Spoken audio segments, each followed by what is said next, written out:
An atheist thinks that we are human beings pretending that there is a God. And what I believe is we're tiny facets of God, pretending to be human. So it's kind of the same deal.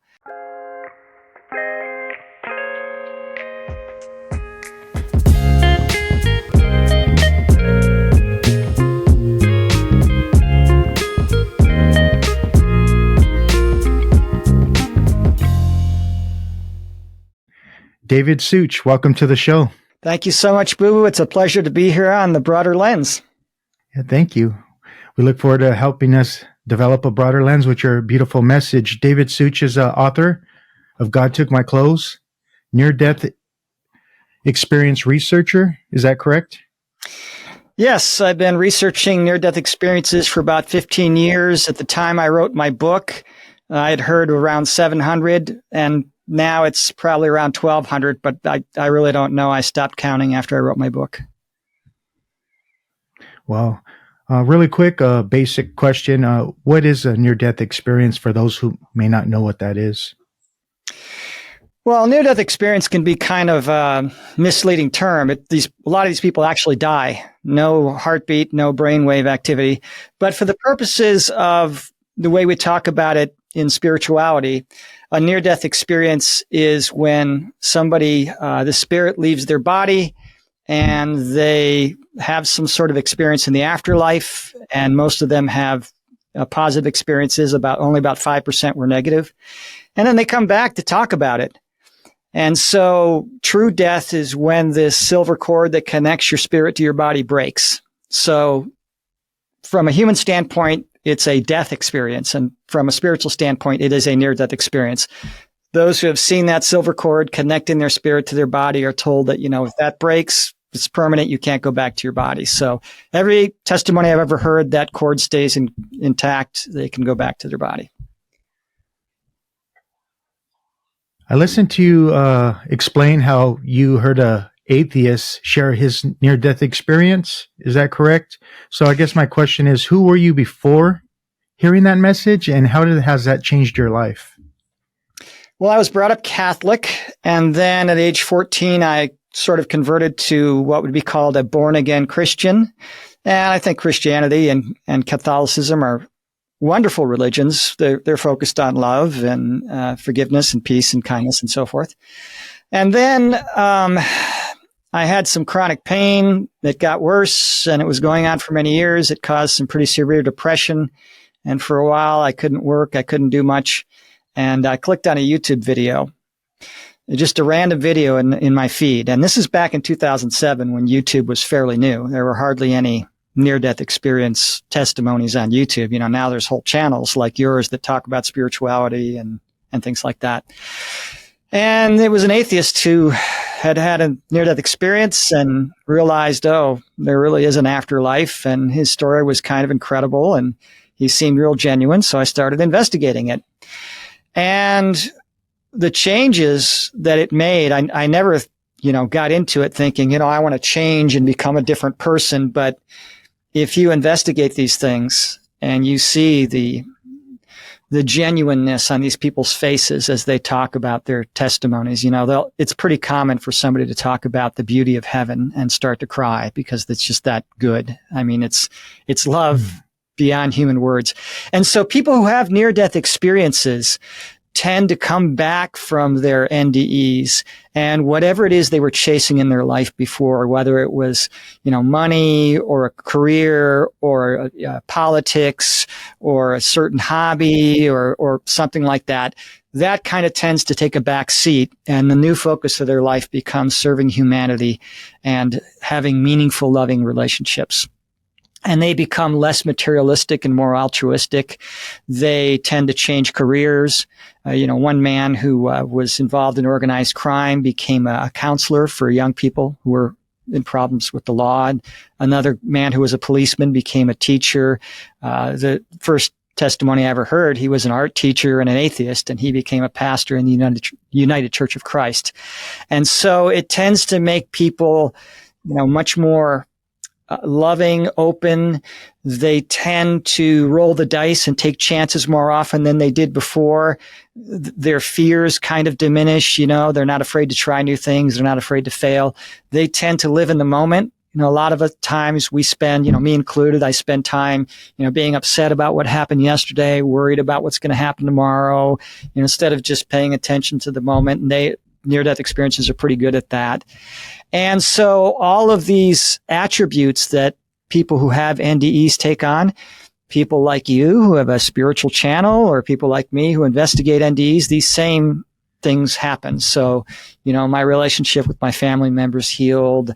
I had a much greater respect for nature.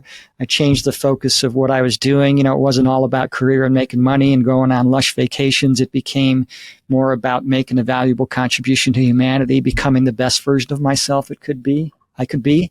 So yeah, there's just so many changes. And, you don't have to have an NDE. You can just have a spiritual awakening or something like that and go through those same changes. I just lost a family member, or lost the family member in form. I don't believe in death. And I know a number of people that, have family members that moved on from the body. Is there death, or who are we really? Well, I'll quote Pam Reynolds. She said when she came back from her ND, she says, I don't believe in the word death. I don't think there's such a thing. It doesn't have any meaning to me. So she had a brain aneurysm and was put under for an hour, and they drained most of her blood, and they brought her to a very cold temperature and stopped her heart, no brainwave activity. And she described everything that was going on, had a near-death experience. So who are we really? Well, what I believe the soul is kind of the exact opposite of what an atheist believes. It's actually kind of the same thing, just switched around, right? So I'll occasionally run across an atheist who says, I don't believe in all that stuff you're talking about, or you talk about in your book. And yeah, that's all right. We all see a different part of God, and atheists see love. That's a part of God. Anyway, an atheist thinks that we are human beings pretending that there is a God. And what I believe is we're tiny facets of God, pretending to be human. So it's kind of the same deal. And really, we're more connected than separate. So it's sort of like a soup of creation, if I can use that term. And, when you look at another human being, or even an animal or a tree, or even feeling the wind, that's another part of you, because you are the creator. We are the infinite creator. We're just a little facet from our own unique perspective in a limited consciousness. And we do that. We limit our consciousness. We limit our perspective. We have amnesia when we come down here to planet Earth. We don't remember heaven. We don't remember our origin of connectedness. And we do that because it's part of the growth process of creation. So for the infinite creator to have infinite love, and for that love of heaven to exist, there always has to be a small portion of creation which has a choice. So we're down here in our human form, and we can make the choice between love and fear. So I'll give you an example of this. If you were connected to your dog, you felt everything your dog felt. You have the freedom to kick your dog, but that's not really a choice, because if you kick your dog, you're going to feel it. So free will means sort of a disconnecting, or the illusion of disconnection. And now we can have that choice. I can choose to pet the dog or to kick the dog. And every time we have that choice and we choose the path of love in these physical incarnations, that is part of the engine of growth of creation. So near-death experience has been told that all this beauty and love and amazingness that they see in heaven, they say it was like 100 happiest moments of your life, put it all in the one moment. You don't come close to how good it feels to be there. They say none of that would exist if it weren't for you human beings down there and some other, incarnations on other planets, you doing this and you having free will and making these choices and learning and growing. So we're a critical part of the engine of growth of God. It's really tough being here on Earth, but that's what we're doing. And so the soul is that piece of God, limiting its consciousness, entering a human body, driving it for a while, just like a human drives a car. Does that make sense? It makes a lot of sense. Thanks. So what's the common theme from all the people you have researched? Like, is there a heaven? They always go to some kind of place called heaven, or some light? Well, about 5% of the experiences were negative, and you know, when people have hellish near-death experiences, there's some people think, oh, we've got this idea from religion that Susie's a good girl, so she's going to get rewarded, but Jimmy, he was bad, so he's going to get punished. Well, that's not the way it is. So thoughts are things. And so if you die and you're in a very negative state, very fearful state, when you're in the afterlife, your thoughts become things. That's one of the first things they teach you, is that thoughts are things. And so you start manifesting. And I've had near-death experiences where they were having a negative NDE and they were freaking out, what is this place? I'm all alone, blah, blah, blah. And then as soon as they say, well, I must be dead, there's nothing I can do about it, and they calm down, the experience becomes positive. So the main theme among over 1,200 testimonies that I've heard is one beautiful word, and that word is love. And that doesn't describe heaven. It's just the closest word we have in our language. So, people have said things like, imagine the strongest love you've ever felt in your life and multiply it by about 500 or 1,000. And that's what it feels like to be there. Another guy said, imagine you had a magic lamp with a genie. And instead of just 3 wishes, you had unlimited wishes your whole lifetime. You could wish for anything that a human being could have, money, fame, good looks, health, a great career, a great family, that, loving, all this stuff. He said you wouldn't come even close to what it feels like to be there in heaven. Everybody who experiences it, even just for a short time, wants to stay there forever. It's that good. And there are a lot of other common elements. There's a feeling of being more real and more alive than you've ever felt in your life. Sometimes people will ask these people who have had NDEs, were you like a ghost? They say, no, I was the opposite of a ghost. This was just like filled up with life, the height of reality. It's like when you wake up from a dream, you think your dream world is real until you wake up and then you realize, oh, this is a much more solid, real world. Well, imagine taking one more big step to a higher level of consciousness. And that's what it's like. People report a feeling of safety, a feeling of familiarity, like this is where I came from. Oh, how could I have forgotten this? Yes, I remember. I went down there to have an adventure. They have a remembering. There's lots of colors that we don't have here. So we got 3 primary colors, red, yellow, and blue, and a mixture of those make up all the colors in heaven. They've got over 80 primary colors. There's no blind spots behind you, so you can see 360. Those are pretty much the common elements. Some people meet God, Jesus, Buddha, Mohammed, relatives that died before them. Some people meet their higher selves. One guy met his higher self. He was with this being that was showing him around. He says, hey, I want you to meet somebody. And so he shows him this big, powerful, strong being. He says, oh my gosh, is that God? He goes, no, that's you. No, God's a lot bigger than that. That's you. So a piece of us only separates and comes down here. We're not all down here. The most of us stays on the other side of the veil. So those are the real common elements. Yeah.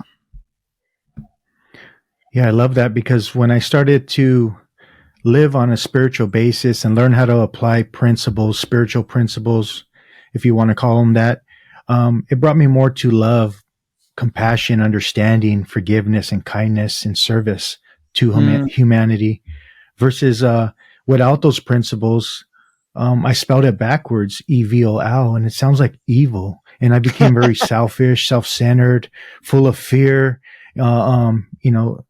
a thief, et cetera, et cetera. But it's changed my life living on these principles, and every spiritual principle, there's a gift I like to say called love. And it's changed my whole life. Wow. And I love the word devil, because if you look at it spelled backward, it's called lived.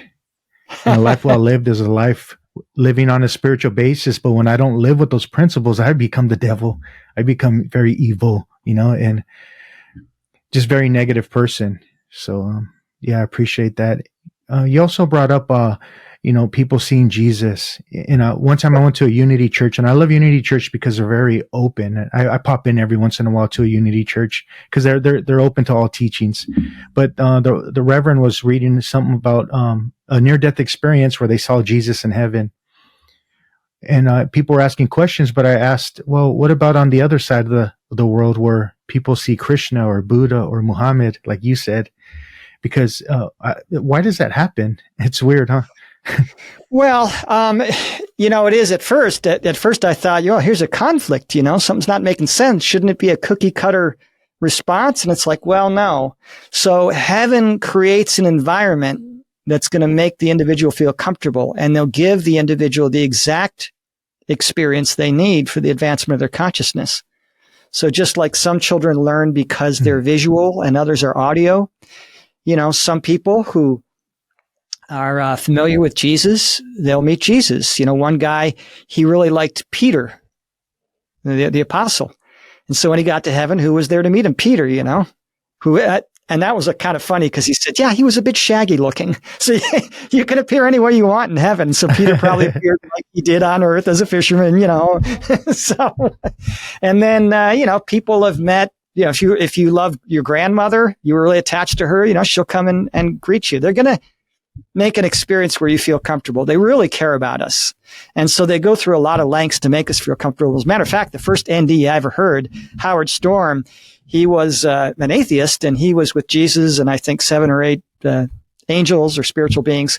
And the angels actually asked him, they said, are you comfortable with this appearance? They appeared in their natural form as radiant beings of light and love. And they said, we can appear any way you want. So if you're comfortable with something else, we'll appear that way. So they can change their form. You can appear any way you want. And of course, a lot of people get to heaven and they meet their relatives and they say, well, they're very young. So the people in heaven generally choose to appear in that level of heaven as the best looking version of themselves. One woman sees her grandmother and she says, well, I saw my grandmother in heaven, but it didn't look like my grandmother. And so, well, what do you mean? She says, well, my grandmother was, wrinkled skin and hunched over and no teeth and gray hair. And, she looked like an 85-year-old woman. And there in heaven, I'm looking at my grandmother and she's this beautiful young woman with long dark hair. And she smiled and had a set of white pearly teeth. She just looked amazing. And a lot of people say that, they see their relatives or parents or grandparents or whatever, and they say, wow, they looked really good. They looked really young.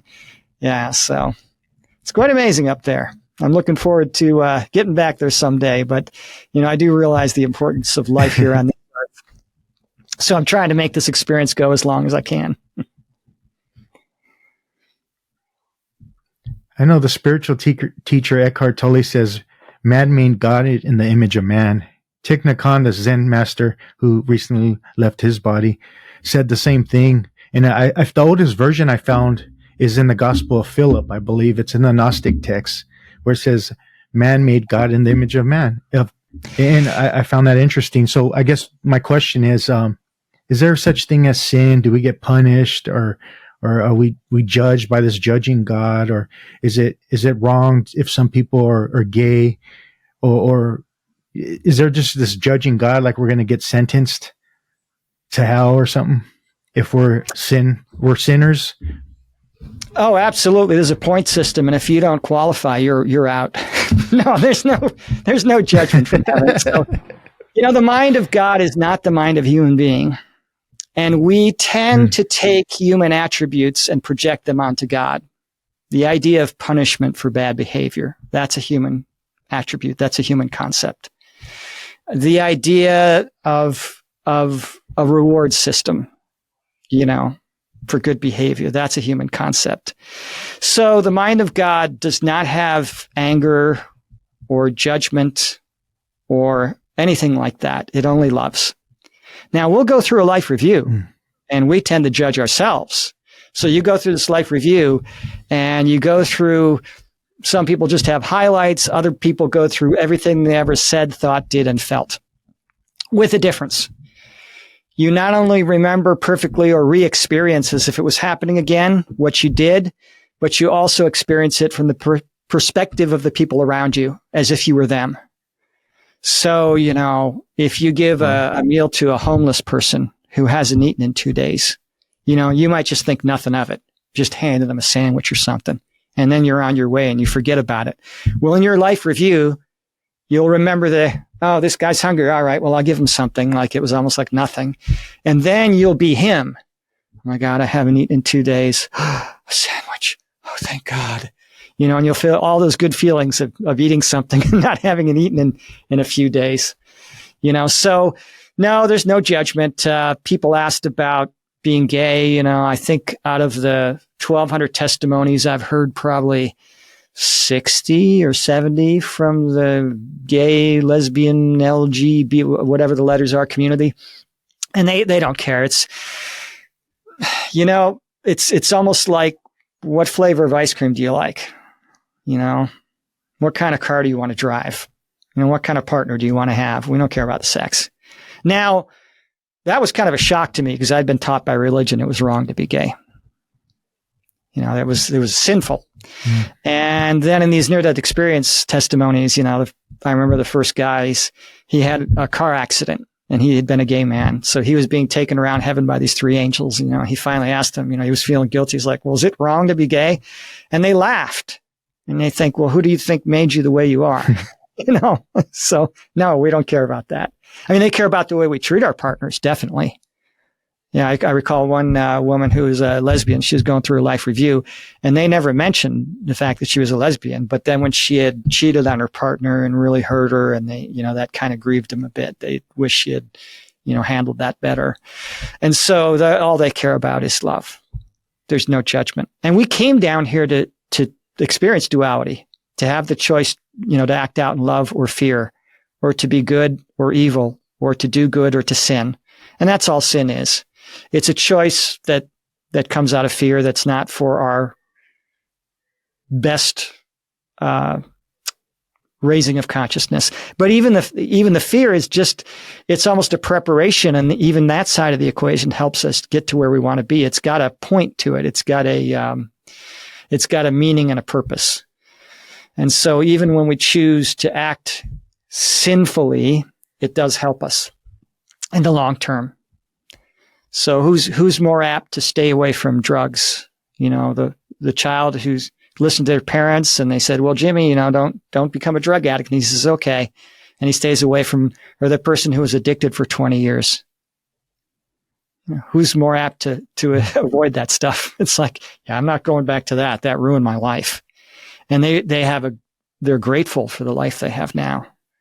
When you go through moments of darkness or fear, and then come out of it, that is a huge jump in consciousness. So even the sin side of the equation has its purpose in what we're doing down here in the creation process. Otherwise, it wouldn't exist.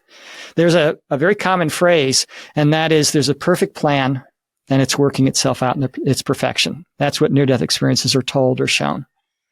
Well, when you look around planet Earth, it doesn't seem like a perfect plan. It seems like it's kind of all messed up. Well, that's all part of the, we can choose to act out of love or fear. We can choose to sin or do good. And either one moves us in the right direction eventually. So I love that Buddhist teaching, no mud, no lotus. And I got to remember that, we need to go through the mud sometimes, the muddy waters of ignorance and fear, in order to have a deeper awakening. Absolutely. Even Proverbs, the books, the sacred books, Proverbs says sometimes it takes a painful experience to make us change our ways. Yeah. Yeah. I love that universal truth.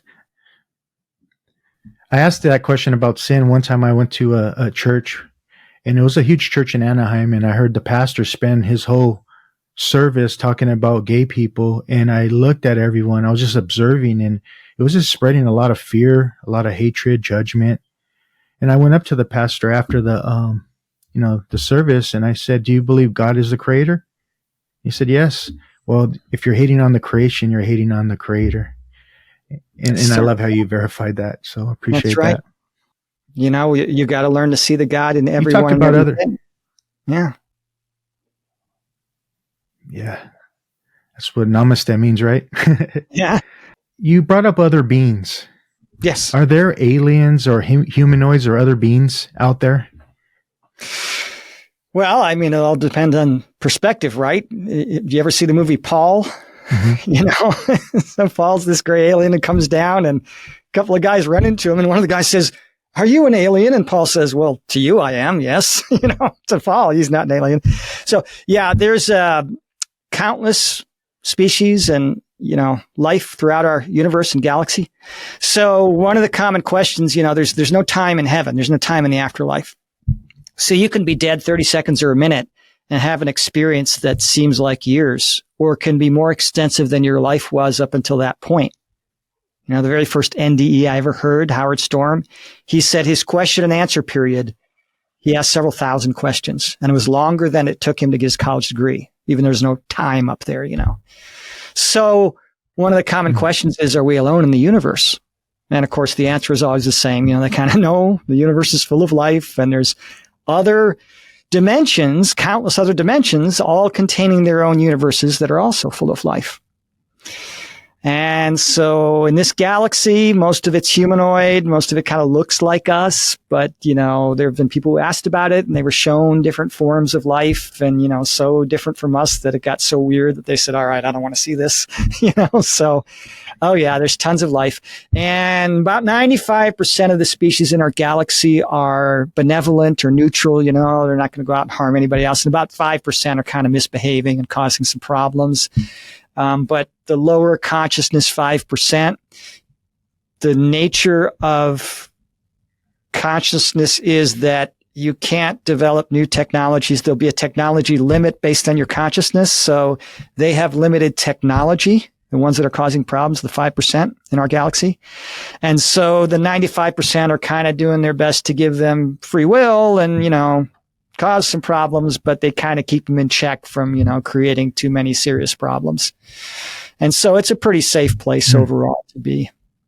And we're kind of in a little hidden area. See, most life develops around two suns, binary star system. And supposedly in the past, we had two suns and one of them got destroyed, if you believe what certain channelers say and things like that. And so they're not looking for us, but there's a lot of species that are aware of us. There's about a dozen that visit us on a regular basis, and there's a couple hundred that have visited in the past. And then, of course, the Pleiadians. They're our cosmic parents. They've been the ones kind of involved in seeding life and developing life on this planet. You know, they kind of work with the creator in the creation process. And so they're kind of watching over us, you know, making sure that we don't do anything that causes problems for the galaxy. You mentioned something in one of your talks. I heard you talk about talking to a Pleiadian channeler. Uh-huh. And they were explaining how to evolve. Do you remember? Oh, I remember what she said. I don't remember it verbatim, but I remember what she said. It was really impactful because it was something I had noticed, and she just put it all together so well. She said, if you're serious about your spiritual evolution, you have to disconnect yourself from the frequency of chaos and drama and anxiety and division and fear and all this stuff. And what does the mainstream news media bring right into our homes, right into our vision? You know, it's basically a well-crafted fear report. So she was really adamant about, you know, turn off the news. And it's amazing what happens to your state of peace when you stop paying attention to every negative thing in the world and only pay attention to the world around you and the people you interact with every day. You know, I mean, if it weren't for the news and the internet, I wouldn't even know when the president changed. You know, that doesn't change my little house here or my garden or, you know, my neighbor's chickens and goats and pigs, and that they don't care about the economy or, you know, about all the news that's going on. The weather is important, maybe how much rain we get, but that's about it. And, you know, the human consciousness was not meant to take on the drama and the chaos and the suffering of an entire planet. That's insanity. You know, there's enough in our own lives to have to deal with. We shouldn't be, you know, hearing about all the garbage going on in the rest of the world.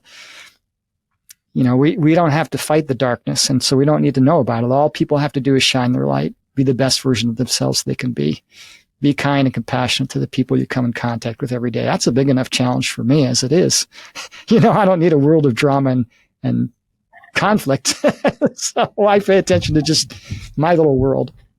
And it's a pretty calm world. I don't see murders. I don't see robbings. Yeah, I hear about the occasional person getting something stolen, but my world's a lot calmer than the world the news media presents. Yeah, I love that. I thought it was important to share that and ask you that question because it touched me, because that's my experience as well. And it reminded me of that beautiful saying in Christianity, be in the world, but not of it. Yeah. And Yeah, it makes a lot of sense. I think that happens during the awakening process somewhere down the line. That happens organically, where we start to detach from the materialistic stuff and not get caught up in all that negativity. But I find myself becoming more life sensitive versus ego sensitive. I don't know if that makes any sense. Yes. I mean, the ego is required to survive, but it's kind of been running out of control in terms of how much ego we need. You know, the old paradigm of the planet was you had to compete to survive. You had to snarl and bite anybody who threatened you. But that's not the case anymore. With our technology, with our mass manufacturing, with our amazing communication, with our computers, and with everything we have, there's enough for everybody. We don't have to fight each other anymore. We don't need that strong ego, you know, the alpha male. Cooperation is now more powerful than competition. It wasn't always the case.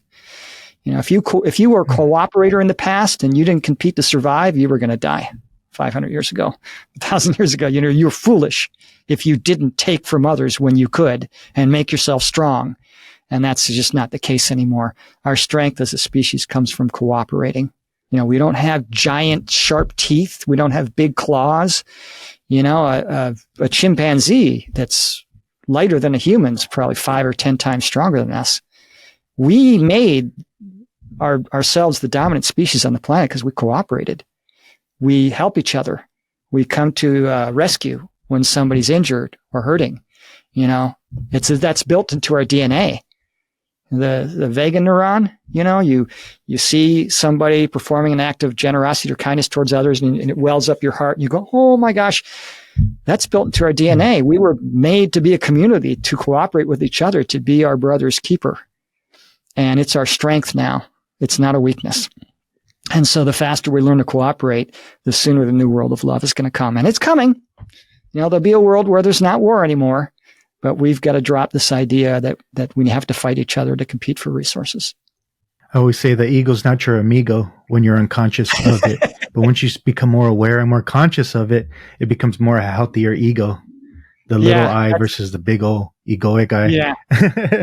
That's a good way of putting it. And some people say, I want to kill the ego. It's like, no, you need your ego to survive on planet Earth. But I think we all need a much, let's put it this way, the ideal level of ego would be much diminished from where the average is today.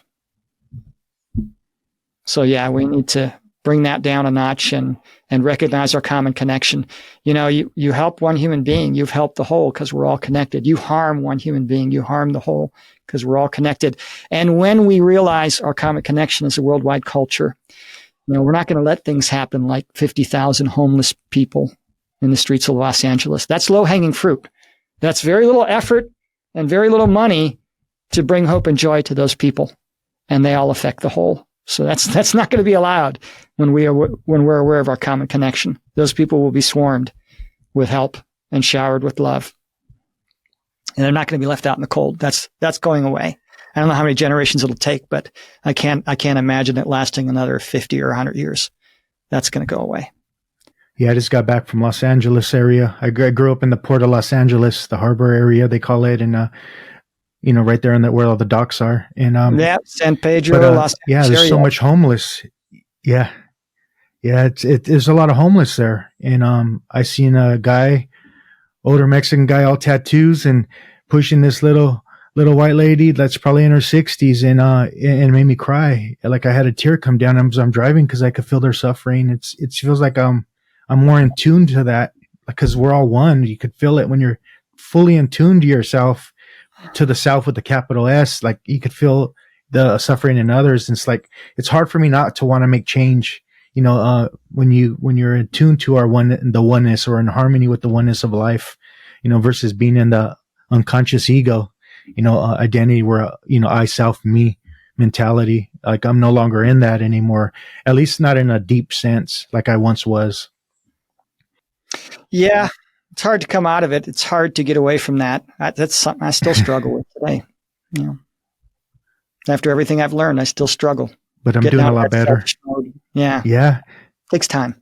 I mean, I think 'cause a lot of people think if you're having an awakening, and I hate using words and labels, but once you start to wake up, you don't suffer anymore. But I don't find that true at all. I still suffer, but I suffer much less, if that makes any sense. Yeah. Yeah. Because we kind of choose our level of suffering, right? So we'll often make things way worse for ourselves, right? So, I mean, I recall one time I was leaving my friend's house and it was raining. It was out in California and I had my laptop under my arm and a bunch of stuff I was carrying. And we were doing some work.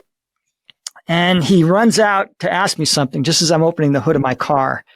So I'm carrying all this stuff and I can't put something down first. So I kind of like wedge the laptop over the tire of my car and then I unload the stuff in the trunk. And then we keep talking. 45 minutes passes and I forget I put the laptop on the wheel well of my car so it wouldn't get wet just for a few seconds, right? So I go to drive away and crunch. And what's going on with the lighting here? So I drive away and crunch. I drive over my laptop. Now, I got two choices. I can, my laptop's gone. I can't bring that back. That's not a choice. I can only choose how I react to it. I can get all upset. How could you be so stupid? What a dumb thing to do. Or I could say, oh, well, even though I really don't have the money to do this right now, I guess I'm getting a new laptop. Looks like, try to look on the bright side. And that's all you can do. Sometimes the circumstances are such that all you can do is do your best to choose joy. And that's what heaven wants us to do. When we go through suffering, whether it's physical, mental, emotional, they want us to try and find joy in it. They want us to endure it with like a humble dignity. I'm not good at that. Not yet. I'm getting there, but yeah. So. Yeah, I hear you. I think that's one of the greatest gifts I've been shown. And like I said, I haven't perfected that like you yet as well. I still suffer, but learning how to change your perception, and learning how to switch from complaining all the time or having gratitude. The more I practice that, the better I get at it. But it's changed my life, learning how to change my perception. Or Wayne Dyer once says, when you change the way you look at things, the things you look at change. Oh, wow. Such I like a powerful principle or tool. And gratitude is an extremely powerful energy. So gratitude is a magnet for abundance of the thing that you're grateful for. Yeah, very powerful to have gratitude, especially to have gratitude and feel the gratitude of the thing that you trust is coming that you don't even have yet. And that is a powerful tool to manifest if you can feel the gratitude of what's coming. Thank you. Your book. Yes. God Took My Clothes. A lot of my listeners may not have read your book, and maybe you could walk us through that and share a little bit how that come about, and maybe share a little bit about your book, if you don't mind. Oh, sure. Thank you. Yeah, it's a short book. It's around 150 pages. You can probably read it in a day, and it's just sort of written in layman's terms. It doesn't have a lot of, high esoteric, spiritual, terminology and things like that. It's sort of like a spirituality 101 introduction. What do near-death experiencers say? What's heaven like? Why are we here? What's the meaning of life? What's happening on earth right now? Where are we headed in the future? What can I do? And it's just sort of an introduction. And so for anybody who's interested in possibly getting it, you can try before you buy. So if you go to godtookmyclothes.com, there's a link to my spiritual counseling, but there's also a download link for the first 2 chapters of the book. So you can check it out and see if it's the kind of thing you like. I think the ebook is $6 and the paperback's $13 or $14. You wrote something in your book saying the real internet. I thought that was pretty cool. It's within us, right? Yeah, so we're all connected. And so we're all connected to universal or God consciousness. We just have a limited amount down here. So that's what psychic abilities are. And sometimes I'll tell people, I'm psychic, just like everybody else. So we all have our psychic abilities. We all do things, and we're just not always aware of them. Just some people are better than others. And so when you're connected to universal consciousness, you're connected to universal knowledge. And of course, in our limited states down here, we don't have full access to that, but certainly in the afterlife we do. Some people, some near-death experiencers, they didn't make that full connection to universal consciousness, but others did. A lot of people after their NDEs, they come back and they say, well, I didn't ask any questions because I knew all the answers. I mean, that's a really common thing. They remember, oh my gosh, there's this perfect, simple, beautiful, elegant creation plan that I'm part of. How could I forget about this? Well, because you wanted to forget. You decided to forget. So, does that make sense? Yeah, it makes a lot of sense. Thank you. Yeah. Through all your experience with NDE research and interviews you have done, what's the soul's purpose and the purpose of reincarnation? The soul's purpose is to limit. The soul essentially is God limiting himself, herself. God contains all feminine, all masculine, limiting itself to a specific perspective and then looking back at the rest. So it'd be like, how would you get to know yourself as well as possible? Well, you could examine everything you say and everything you do and everything you think and everything you feel. But to really get to know yourself, you would also have to experience how every other person around you looks at you and feels about you and thinks about you. And then you really know yourself better. So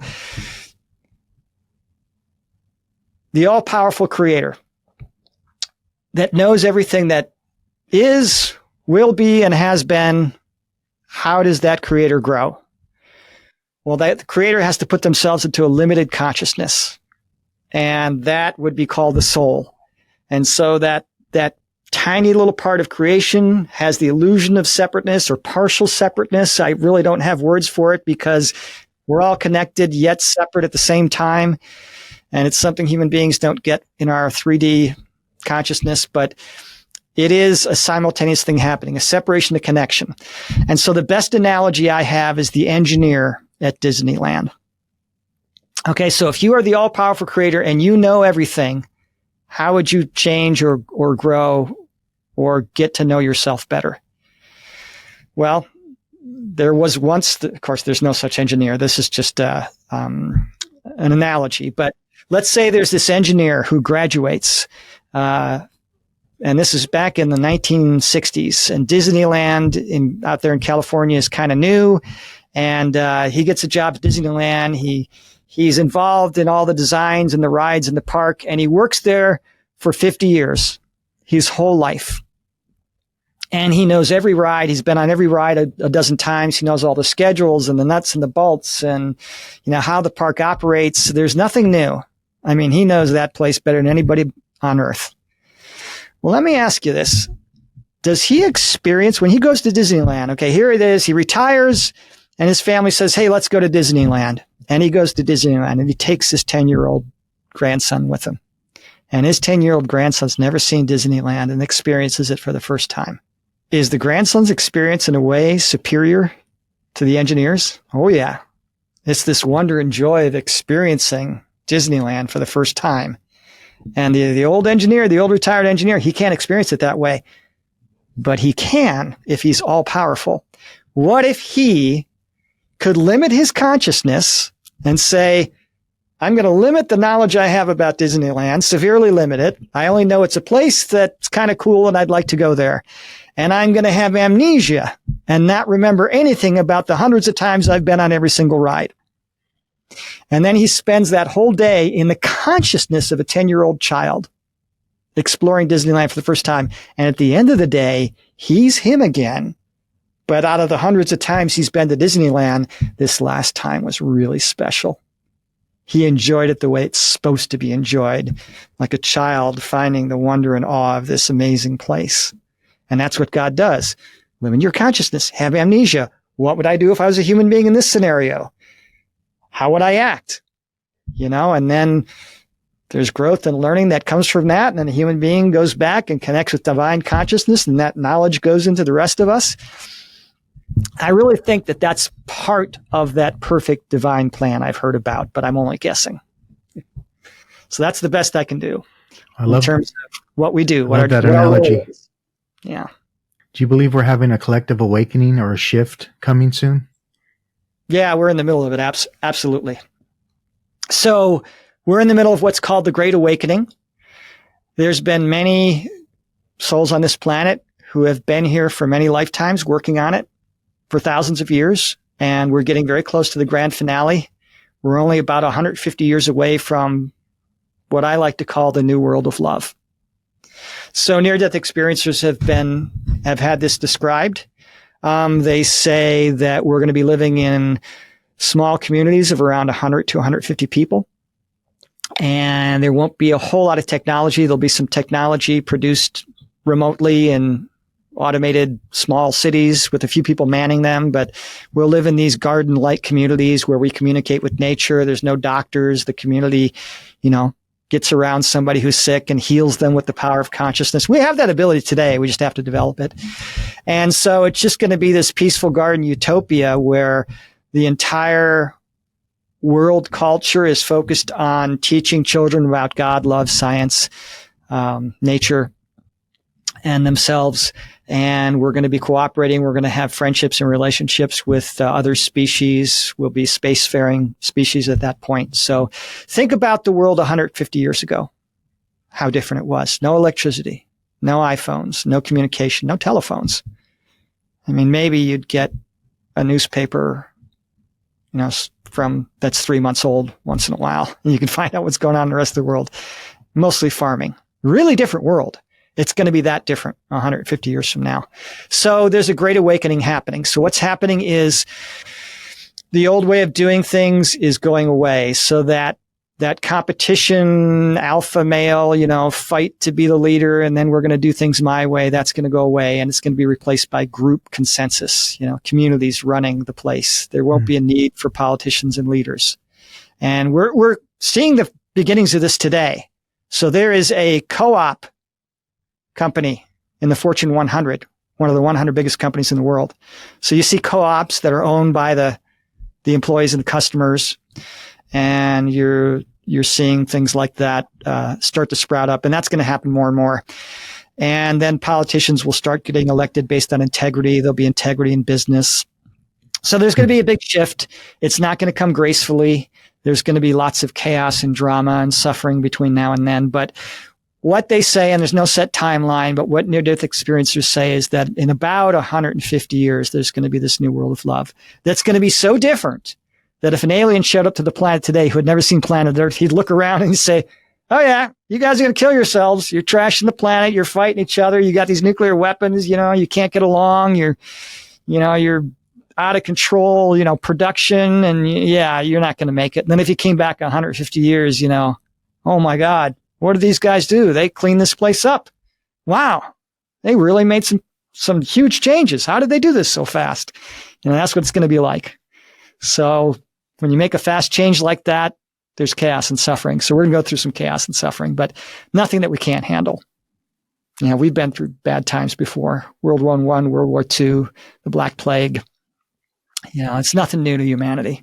And we'll go through some more stuff, but we'll come out of it all right. We're not going to destroy ourselves. There's not going to be an Armageddon. That was the plan for a long time. That was the potential, but thanks to a lot of help from heaven, a lot of help from our more evolved alien friends who are watching over us, we got past it. We're not going to destroy ourselves. So Nostradamus, Revelation, Mothership, and all those things that produce doom and gloom, they were true, but we took a different path. We avoided the destruction. So we're on our way to becoming an ascended planet. And so the Great Awakening's part of that. People are waking up, spirituality's becoming common. If you had a near-death experience 100 years ago, you told your doctor about it, you know what happens? They'll put you in a mental institution. A mental institution from 120 years ago where they're not so nice. Yeah. Today, it's common. I mean, they joke about it in the movies. Don't go towards the light, Jim. These are becoming accepted concepts. Higher self, my chakras. I mean, these weren't common terms 50 years ago. Nobody knew what you were talking about if you said that stuff. So yeah, there's a great awakening happening. People are realizing they're more than just a bag of flesh and bones. And they're waking up to some higher truths. And we're in a new place in space where there's a different energy. And so we're getting spiritual downloads and insights. Even children are. Children are remembering past lives. So yeah, big awakening. Absolutely. You talk about other beings or aliens. I mean, what kind of advice would you give someone to be open to that topic?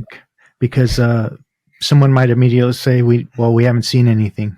But it's also mentioned in the Sumerian tablets and, the cuneiform tablets. But there's still a lot of skeptics. It's scary. Yeah, they've been coming and going for a long time, and they're not going to do it publicly right now because we're not ready yet. If I told you, if you moved into my neighborhood and I said, hey, you see that guy across the street over there? He spends half of his money on guns and weapons and, all sorts of, military stuff. And then if you knock on his front door, he's not going to open the door pointing a gun at your face, but he's going to have it at his side ready to go. Would you go up and introduce yourself to that guy? Would you do that? I wouldn't. I just described the U.S. government. We spend half of our income on military, and if a spaceship showed up on the White House lawn, would they be met with handshakes and smiles, or would there be a military response? Would there be guys with guns? There would be militaries. We're not ready yet, so I don't know when it's going to happen, but it's going to happen. I would say to those who don't believe in it, that's fine. We'll get an answer to that when it happens. But from a logic standpoint, let's talk about the size of just the galaxy. The Milky Way galaxy. Milky Way galaxy, a pinpoint in our known universe. Like some of the little stars you see at night aren't really stars. They're entire galaxies, just little pinpoints. So our Milky Way galaxy is a pinpoint in the universe. Keep that in mind. Traveling at the speed of light. That's 7 times around the Earth in 1 second. That's fast. How long would it take to go from one side of our galaxy to the other at that rate of speed? Well, you'd have to do it all day, every day for your entire life. And then you'd have to repeat that for 1,200 lifetimes. So we got hundreds of billions of stars in this galaxy. So if we are alone in the universe, it's way overbuilt, and God's not that inefficient. I think it's pretty clear there's life elsewhere in the universe. And we just haven't figured out how to travel the vast distances of space, but they do. So they can change their quantum signature. They can jump from one place to another. So it's technically not faster than light speed, because what they're doing is they're not going faster than light. Their spaceships cease to exist in one place and all of a sudden exist in another by changing the quantum signature that controls the location. But when we learn to do that, we'll meet them. And when we learn to tune into quantum energy signatures, we will be able to communicate with them. It would just be like an isolated tribe, on some island in the middle of the Atlantic Ocean that thinks they're alone, and the technology comes up and up and up. And one day they develop a radio and they go, oh, there's people all over the planet. We didn't know. It's going to be that kind of moment. But we can't have quantum energy technology yet because it'd be too easily weaponized. And we would abuse that privilege. So we're not there yet. So it's going to be a while before we have any proof that the aliens are real. And they'll show up. They'll show up and introduce themselves. And the way they're going to do it is they're not going to show up on the White House lawn or, show up at the Kremlin or something like that, because that would cause a panic. So what they're going to do is they have shielding on their ships, camouflage. I mean, the U.S. government, our military they're getting pretty good with, this electronic camouflage and stuff. And of course, an advanced species can have camouflage on their ships. So they'll start turning it off. And then when everybody's seen the spaceships, dozens of times, oh yeah, they've been around for years. We all have seen them lots of times. We know they're not dangerous. Then they'll show up and introduce themselves. And that way it won't cause a panic. So it'll just be kind of a slow process, Any last words? Any last words? Okay. Well, there's some, bad things going on in the world. And one of the words from heaven is that most conspiracies are true. Well, if that's the case, there's a lot of messed up stuff going on. It does not help the process of world peace or bring the new world of love faster by us running around trying to point fingers and expose who's doing what. So my advice that I'm trying to follow this advice for myself, and that I would give to others who are looking to have the best life possible is to ignore the drama and the chaos in the world and just be the best version of yourself you can be. And when you see riots in the streets and corrupt politicians and corporations really misbehaving and all this stuff happening that's really ugly in our society, or even people just being selfish and act out, just say, you know what? They're learning. They're learning what they don't want. And this is the way it's done. And I'm going to be patient with them just the way a mother is patient when the 2-year-old is throwing a temper tantrum. Keep your peace. You can be the one who maintains your peace and your calm in the midst of a crazy world. And the secret to that is it's all about love. Joy is the biggest sign of spiritual maturity. So if you have joy in your life, you're doing something right. David, thank you for joining us. Take care. Boo-Boo, it was a pleasure being here. Thank you so much for having me on the show. I really enjoyed it. It was an honor and privilege. Take care. Bye-bye.